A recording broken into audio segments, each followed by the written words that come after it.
lá, meninos e meninas, parte 2 de concordância. Vocês já estudaram toda a parte 1, já está tudo na cabeça certinho lá, né? O verbo impessoal, unipessoal, pronome passivador, aquele negócio todo. Aí agora, mais um conjunto de regras, né? Então vamos lá, o que eu separei para hoje? Continuando aí com os casos especiais, né? Então, o pronome relativo que. O pronome relativo que começa sempre orações subordinadas adjetivas, né? A função dele como parte do período composto. Ele começa sempre orações subordinadas adjetivas. E aí o que ele faz? Como ele é um pronome, ele substitui o substantivo, que é um substantivo antecedente. Ora, quando esse que exerce a função sintática de sujeito, o verbo vai concordar com o que, né? Aí se tirou como convenção que quando o pronome relativo for o sujeito da oração subordinada adjetiva, a concordância vai se fazer com o antecedente, que é o termo substantivo que o pronome relativo substitui, tá? Então, olha só, encontrei no metrô o rapaz que fez o armário. Então, a gente tem um período composto por subordinação, a gente tem a oração principal, encontrei no metrô o rapaz, e aí a oração adjetiva, que fez o armário. Esse que aqui é um pronome relativo. Por que ele é um pronome? Porque ele substitui um substantivo, como a maioria dos pronomes. Mas que substantivo é esse que ele substitui? Aquele que vem exatamente antes dele, que é chamado de termo antecedente. É aqui, o rapaz. Então, esse pronome relativo aqui está substituindo na oração subordinada o termo o rapaz. Significa, então, que a oração subordinada é o rapaz fez o armário. Bom, para efeito de concordância, o verbo da oração subordinada vai concordar com o antecedente. Então, o rapaz está no singular, o verbo no singular. Encontrei no metrô o rapaz que fez o armário. Se o rapaz, se esse termo estivesse no plural, o verbo iria para o plural também, concordando com ele. Encontrei no metrô os rapazes que fizeram o armário. Tá? Se for um outro pronome, se não for só terceira pessoa singular e plural, igualzinho. Foste tu que arrancaste a folha lá do meu caderno, né? Então, o arrancaste está concordando com o termo antecedente. Esse que é o pronome relativo, tu arrancaste a folha, né? Então ele está substituindo o pronome tu, mas o verbo concorda com o pronome tu, que é o termo antecedente. Então a lógica é, como o pronome relativo substitui o termo antecedente, então o verbo tem que concordar com o sujeito, que na verdade é o termo antecedente que está sendo substituído. Então a regra é simples. No caso de pronome relativo que, o verbo vai concordar com o antecedente. Fácil, não é isso? Então, resolvido.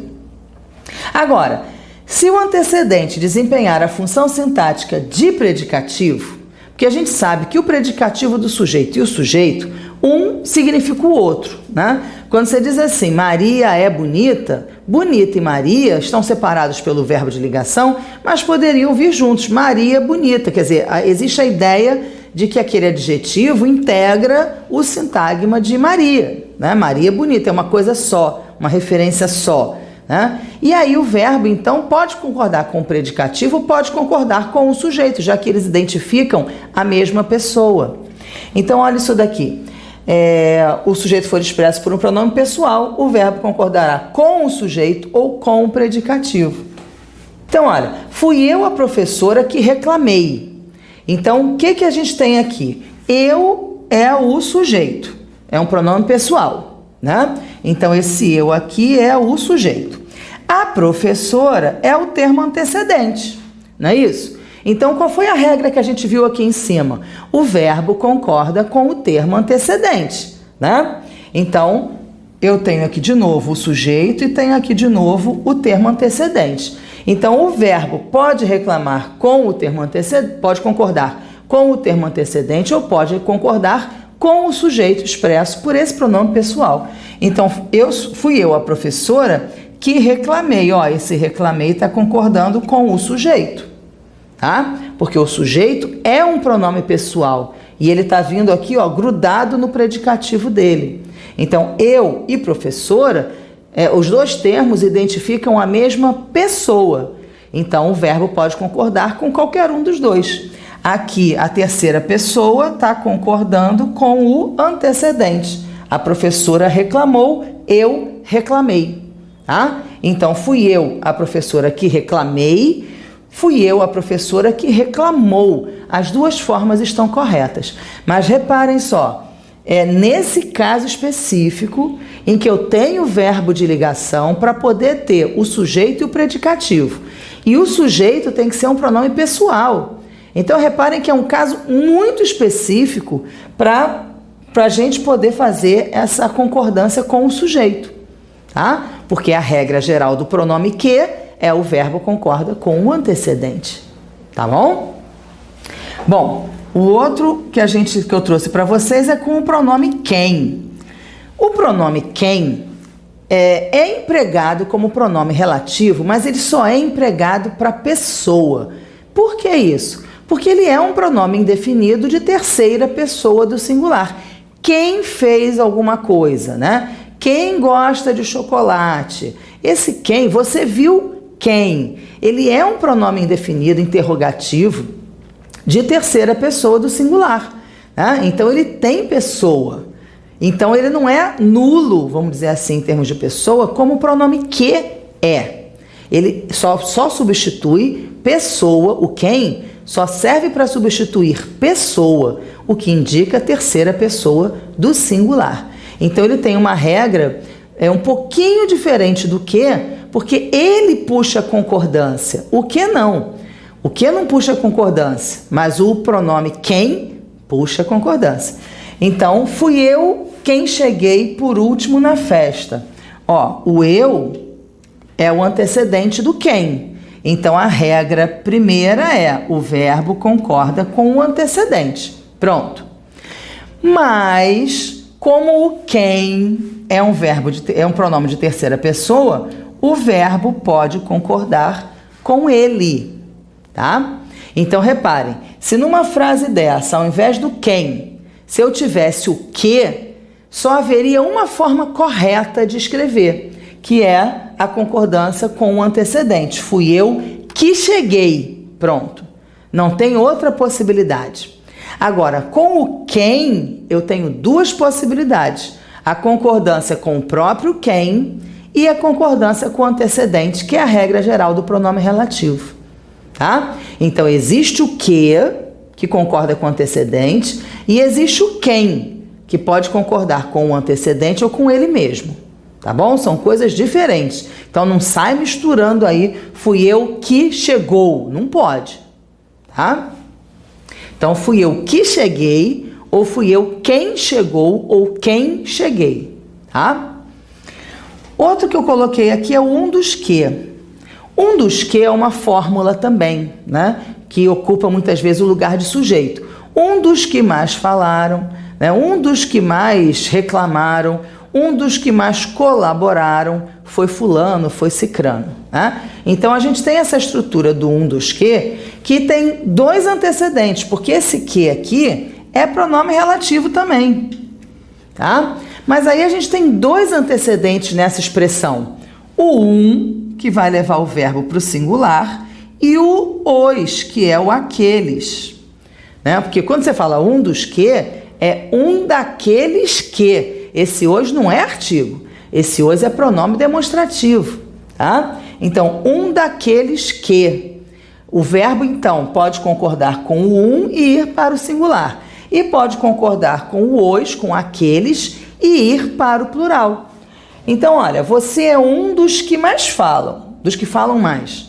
Você é um dos que fala mais, tá? Então, não tem segredo. Agora, localizem essa expressão, um dos que. Porque se vocês não localizarem essa expressão, aí pode surgir uma dúvida, né? Você é um, aí barra, aí dos que, aí qual é o antecedente? Então, vejam a expressão, um dos que. E aí falar está concordando com o oi, falam concorda com o os, e esse singularzinho vai lá concordar com o do singular, tá? Então reparem, não tem dificuldade. A lógica é essa, você tem um pronome relativo, você tem dois termos antecedentes, pode concordar com um, vai concordar com o outro, né? Então não tem dificuldade. A dificuldade maior para estudar concordância é que são muitas regras. Mas assim, o entendimento das regras não é complicado, né? Então é um assunto que vocês precisam, para o qual vocês precisam dedicar um tempo para sentar, decorar essas regras, né? Organizar essas regras na cabeça, entender direitinho lá o funcionamento, né? A lógica disso e fazer exercício. Tá? Procurar no site aí uma porção de questões de concordância para ir fixando esses casos, tá bom? O que mais a gente tem aqui, ó? Coletivo. Bom, coletivo é mole. Por quê? Coletivo é um termo que designa um conjunto plural, mas a palavra é singular, né? Então, se a palavra é singular, ora, o verbo vai para o singular. Então, você tem assim, o povo. Nossa, povo é uma porção de gente, né? Milhões de pessoas. Pois é, mas a palavra é singular. Povo, ponto, singular. E o que vai acontecer? O verbo vai para o singular. Porque a concordância não se faz de maneira semântica. A concordância se faz de maneira sintática. É uma palavra concordando com outra palavra. Então aqui o verbo concorda com a palavra povo, que está no singular, que é o núcleo do sujeito. Regra geral, não é isso? O verbo concorda com o núcleo do sujeito. Regra geral. Mesma coisa aqui, a gente brasileira quer mudanças. Gente é coletivo da palavra pessoas, tá? Então, a gente brasileira são as pessoas brasileiras. Por que é importante a gente fazer uma pausa aí para comentar sobre esse termo gente? Existe uma concordância chamada concordância ideológica que chama silepse. A silepse é uma figura de sintaxe. E essa figura de sintaxe não segue as regras gramaticais. Então, eu estou apresentando para vocês concordâncias que seguem as regras gramaticais. A silepse segue uma lógica interna, uma lógica no contexto, né? Então, por exemplo, quando a gente diz assim, a gente é muito, o brasileiro é muito divertido, e aí a gente coloca assim, a gente é muito divertido, esse a gente está significando não as pessoas, mas as pessoas e eu. Tanto que o agente muitas vezes é usado como sinônimo de nós, né? Então, essa concordância é uma concordância ideológica também, porque a palavra gente significa nós, e aí o verbo não é somos, o verbo é, né? Então, a concordância, quando o povo fala a gente somos, o que ele está fazendo? Se o agente significa nós, eu posso colocar o verbo na primeira pessoa do plural. Essa lógica não é uma lógica gramatical que concorda a palavra singular com o verbo do singular, mas é uma lógica, né? E aí essa outra lógica que leva em conta não a sintaxe, mas sim a semântica, é chamada de silepse, tá? É um caso de concordância que a gramática chama de concordância ideológica, que faz as pessoas cometerem o desvio do agente somos, tá?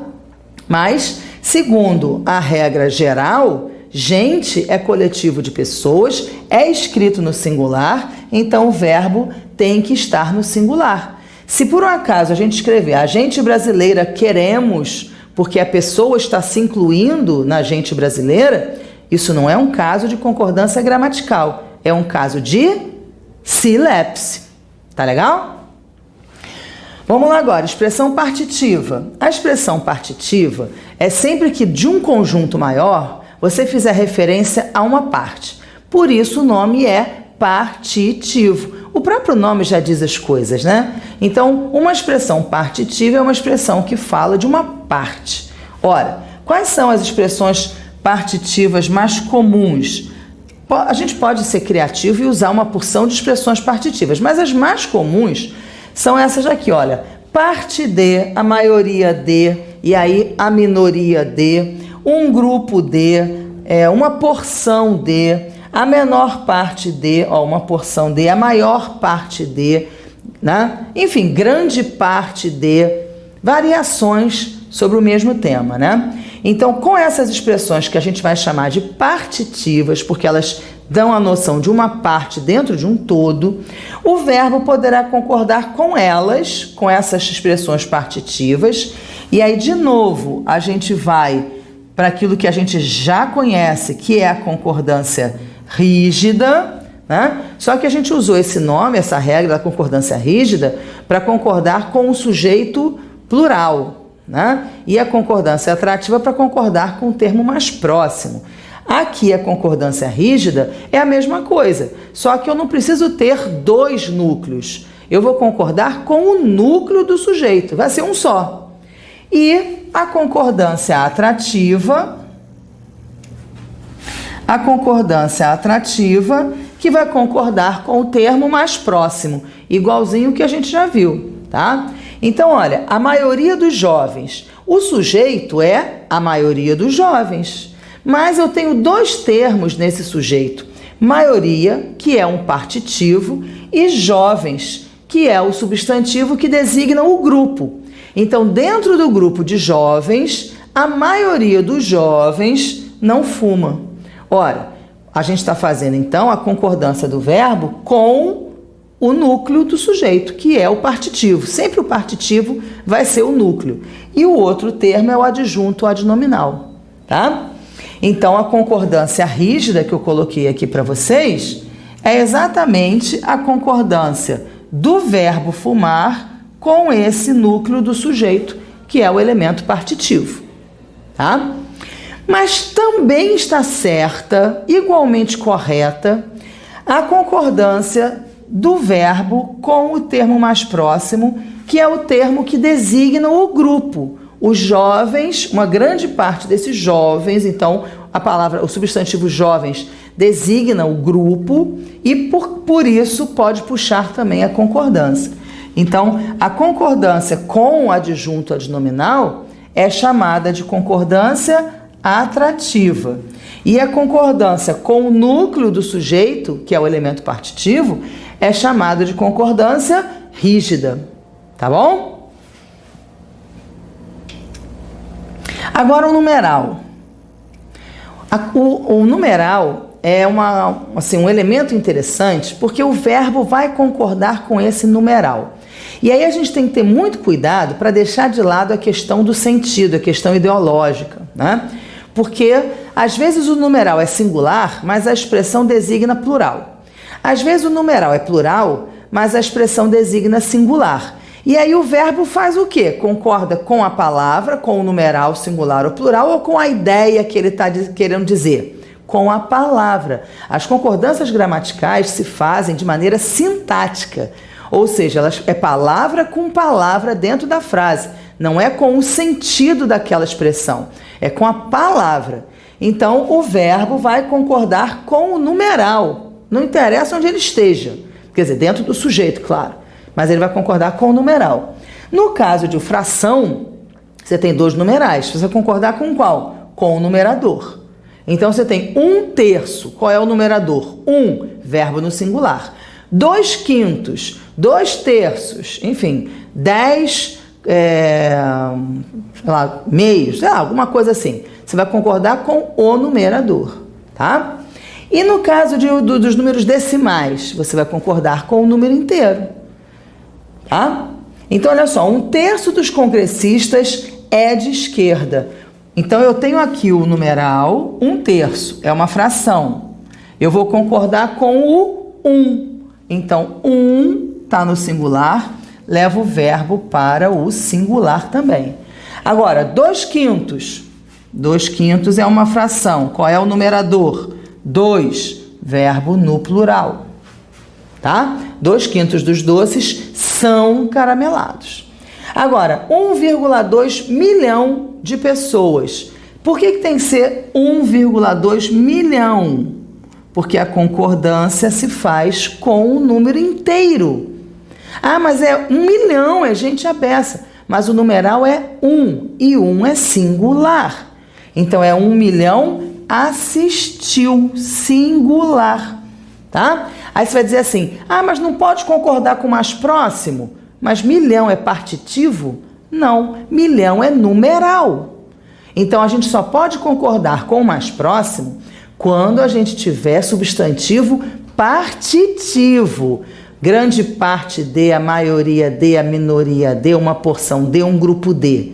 Tá? Partitivos. Isso aqui é numeral. O verbo concorda com o numeral. Acabou. Tá legal? Então, 1,2 milhão de pessoas assistiram. Tá errado. Mais de um aluno. Aí você pensa assim, é mais de um aluno? Se é mais de um, é 2, 3, 4, 5, né? Então, o sentido leva para o plural. Mas a gente já sabe que concordância não se faz pelo sentido. A concordância que se faz pelo sentido tem nome e a gente já falou sobre ela, é a silepse, tá? Então, na primeira parte, quando a gente fala lá dos coletivos... não, foi aqui que a gente falou dos coletivos. A gente está falando de silepse quando faz a concordância de sentido. A regra, norma culta, é concordância sintática, gramatical. Então, aqui, mais de um aluno. Numeral é um. Se o numeral é um singular, verbo no singular. Pronto, e acabou a história. Esse outro caso ainda é pior, porque é menos de duas. Ora, menos de duas só pode ser quanto? 1 ou 0, né? O que leva para um singular. Mas não tem jeito. Se duas é plural, verbo no plural. Tá? Então, menos de duas pessoas inscreveram-se. Reparem só que se eu digo assim, só uma pessoa se inscreveu para a monitoria, eu estou dando ênfase que ninguém quis se inscrever para a monitoria. Olha que horror! Só uma pessoa teve coragem de se inscrever ou é maluca para se inscrever. Mas se eu quero minimizar o fato de só ter um, eu uso o plural. Menos de duas pessoas inscreveram-se para a monitoria. Quer dizer, o que fica no ouvido da pessoa é o plural. Então parece que tem mais gente, né? Tudo isso é estratégia da língua, claro, para cumprir os interesses de quem está falando. Mas em termos de concordância, a concordância se faz com o numeral, tá? E olha só isso aqui, a metade dos alunos interessou-se pelo assunto. Então, olha, eu tenho a metade dos alunos. Metade é substantivo partitivo? Não, metade é numeral, tá? Lembrem disso também, metade é numeral. Então, se metade é numeral, o verbo tem que concordar com o numeral. E se esse numeral é singular, o verbo fica no singular. Tá certo, então, fazer a concordância atrativa aqui? A metade dos alunos interessaram-se pelo assunto? Não, tá? Eu não posso usar esse verbo no plural concordando com alunos, porque não é um termo partitivo, não é um substantivo, é um numeral. Ok? Então, se eu tiver assim, a maior parte dos alunos... Aí eu posso dizer, a maior parte dos alunos interessaram-se ou interessou-se, tanto faz. Mas metade não, porque metade é numeral. E aí qual é a regra? O verbo concorda com o numeral. Pronto, acabou. Tá? Gravar isso, o verbo concorda com o numeral. Quando a gente tem agora títulos de obras e topônimos. O que é topônimo? Sempre que vocês tiverem esse nimos aqui, ó, nimo. Nimo significa nome, tá? Então, o que é homônimo? É um nome igual. Parônimo, nome parecido, né? Sinônimo, nomes semelhantes. O que é topônimo? Topos significa lugar. Então, topônimos são nomes de lugar. Tá legal? Então, títulos de obras e topônimos. O que a gente tem aqui nesses dois casos? O verbo vai concordar com o artigo, tá? Então, importante isso. Quando a gente tem nome de lugar ou quando a gente tem título, a concordância vai acontecer dependendo do artigo que compuser o nome do título, né, da obra, ou que acompanhar o nome de lugar. Então, olha só, os Lusíadas constituem a obra máxima de Camões. Aí você pode pensar assim, mas os Lusíadas não é um livro? Então por que eu não posso colocar o verbo no singular? Porque a concordância não se faz de maneira ideológica, isso tem nome e é silepse. Então o que a gente faz aqui é concordância gramatical, sintática. Eu tenho um artigo no plural, o verbo tem que ir para o plural também concordando com esse artigo, tá? No caso dos Estados Unidos, se eu coloco o artigo os Estados Unidos, o verbo vai para o plural. Então, os Estados Unidos criticaram a atitude da Rússia. Se eu tiro o artigo, o verbo tem que ir para o singular. Então, Estados Unidos criticou. Tá? Então, uma frase como Estados Unidos criticaram, tá errada. Ou os Estados Unidos criticou, ou Estados Unidos os Estados Unidos criticaram, ou Estados Unidos criticou. Isso serve também, por exemplo, Minas Gerais. Há pessoas que usam antes da palavra Minas Gerais, desse substantivo composto, né, desse nome de lugar, artigo. As Minas Gerais, né? Venha conhecer as Minas Gerais. Ora, se esse termo for sujeito, igualzinho. As Minas Gerais ganharam isenção de imposto lá de alguma coisa. Se eu tiro o artigo, Minas Gerais ganhou, tá? As Alagoas são o melhor lugar para passar as férias. E Alagoas é o melhor lugar para passar as férias, tá? Então, a concordância, quando a gente tem título de obra ou quando tem nome de lugar, se faz pelo artigo. Tem artigo, concorda com o artigo. Não tem artigo, verbo no singular. Que mais? Verbo dar, bater, suar. Ora, esses verbos são muito específicos porque eles estão relacionados à hora, né? Deu 1 hora, deram 2 horas, bateu 1 hora, soou, né? Soaram 2 badaladas, enfim. Então, está se relacionando à hora. E aí a gente vai ter o seguinte, se a gente tiver um sujeito, o relógio, o sino, a torre da igreja, enfim, se a gente tiver quem badalou, quem soou, quem bateu, né? O verbo vai concordar com esse termo substantivo. Mas, se não tiver isso como sujeito, o que automaticamente vai ser o sujeito? A quantidade de horas, tá? Então, olhem só. O relógio bateu 3 horas. Não tem dúvida, né? Sujeito, verbo, complemento. O sujeito é o relógio, bateu o verbo transitivo direto, 3 horas, objeto direto. Qual é a regra geral? O verbo concorda com o sujeito. Pronto, acabou a história. Não tem erro. Regra geral, né? Agora, no relógio, pronto. No relógio não pode ser sujeito, porque está começando com preposição, ainda vem deslocado com a vírgula, né? Então, não tem como isso aqui ser o sujeito. Ora, se isso não pode ser o sujeito, eu vou procurar o numeral, porque aí ele é que vai ser o sujeito. Então, qual vai ser o sujeito? 4 horas. O núcleo substantivo horas, né? O núcleo do sujeito, 4. O adjunto adnominal. E aí o verbo fica no plural, concordando, então, com o sujeito que passa a ser essa quantidade de horas. Então, olha, bateu 1 hora, bateram 2 horas. E já deu 2 horas no relógio. Tá errado. Já deu 2 horas? Não pode. Já deram 2 horas no relógio. Já deu 1 hora. Já deu meio-dia, já deu meia-noite. Mas já deram 2 horas, já deram 3 horas e assim por diante. Tá? Então, quando não tem um sujeito expresso, o sujeito é a quantidade de horas. Para a gente terminar, o verbo ser. O verbo ser é um verbo assim relativamente simples, porque ele é verbo de ligação. E aí, como verbo de ligação, na maior parte das vezes, ele vai admitir a concordância com o sujeito ou com o predicativo do sujeito. Ora, qual é a regra geral? O verbo concorda com o sujeito. Então, o verbo ser não vai romper com essa regra, né? Ele pode concordar com o sujeito, tudo bem. Mas, como o sujeito e o predicativo muitas vezes indicam a mesma pessoa, o verbo ser pode concordar com o sujeito, pode concordar com o predicativo. Aí vai depender do que tem no predicativo, né?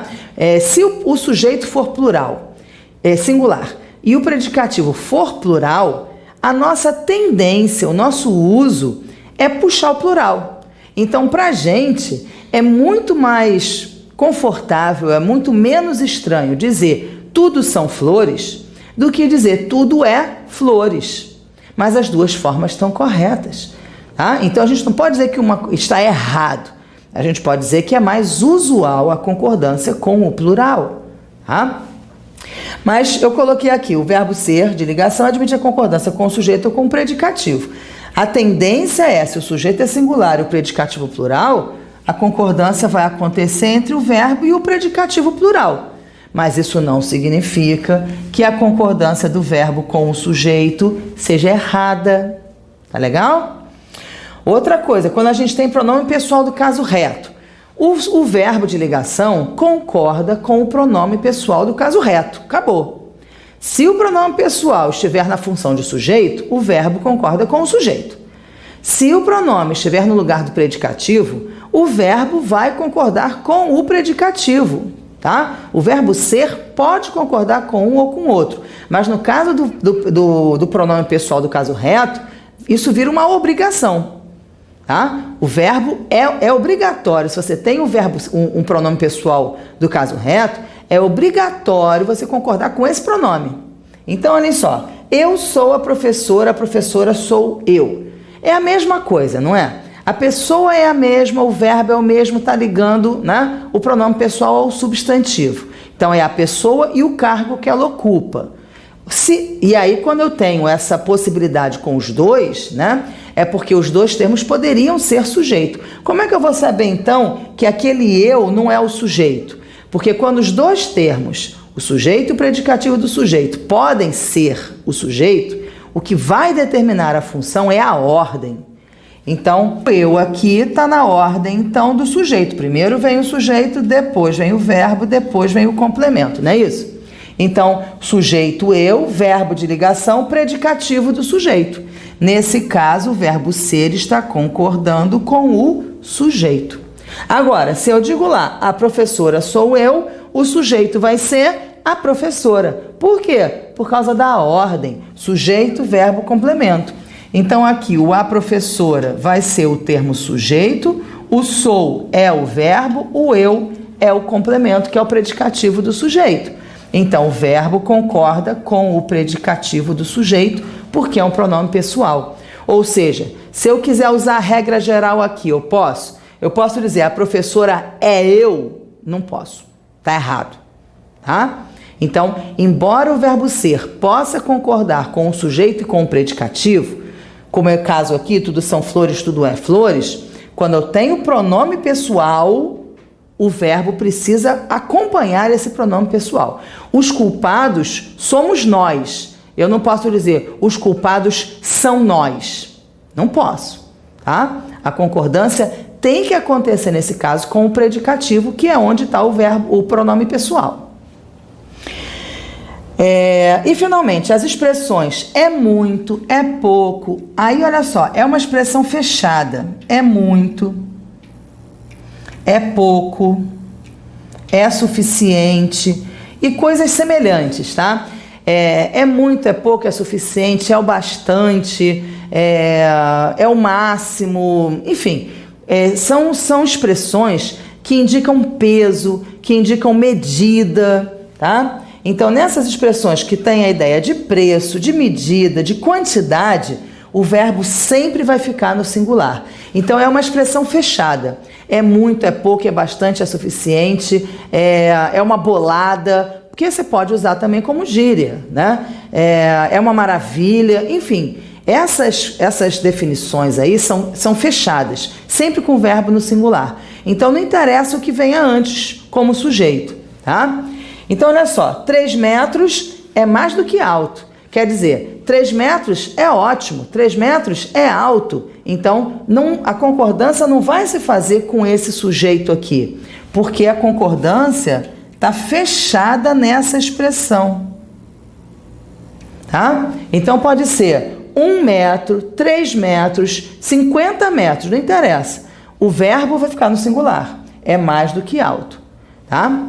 Então, é muito, é pouco, é o suficiente, é o bastante, com essa ideia, tá? Então, olha, preço, medida, quantidade, tá legal?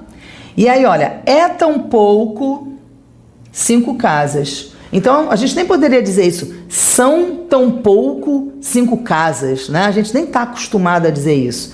Então, é só para vocês saberem que tem regra, é isso mesmo. É tão pouco 5 casas, né, para um programa do governo, é isso mesmo, é pouco, é muito. Não importa se o sujeito é singular ou plural, o verbo fica no singular com essa expressão. Tá legal? Bom, meninos, mais um bocado de coisa aí para vocês estudarem. Tá legal? Até a próxima!